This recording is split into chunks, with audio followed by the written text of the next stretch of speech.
labdien! Vai arī, ja šo skatās gangsteri, tad jau.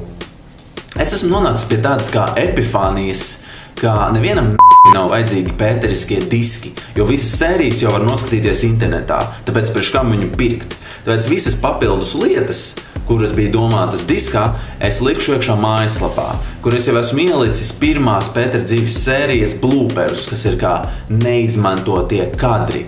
Vakar aizgāju uz veikalu. Oi, sorry. Piedod, Pēteri.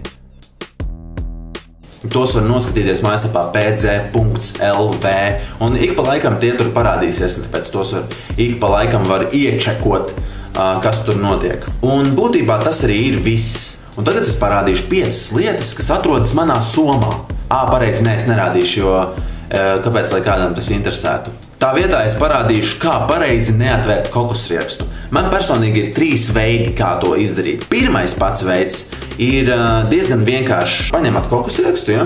Paņemat rokās viņu kārtīgi, un ar tādu kustību mēģināt viņu tā kā atvērt. Nu redz, tas īstenībā pats vienkāršākais un ātrākais veids, jo, kā mēs redzam, kokosrieksts nav atvērts. Otrais veids, kā neatvērt kokosriekstu, ir diezgan vienkāršs. Mums būs vajadzīgs kubiks rubiks un kokosrieksts. Vienkārši paņemam, saliekam kubiku rubiku un redzam, kokosrieksts nav atvērts.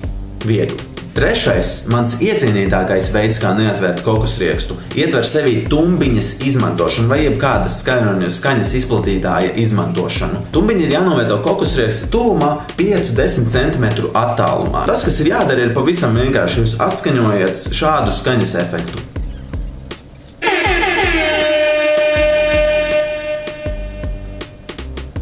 Un kā mēs redzam, kokosrieksts nav atvērts.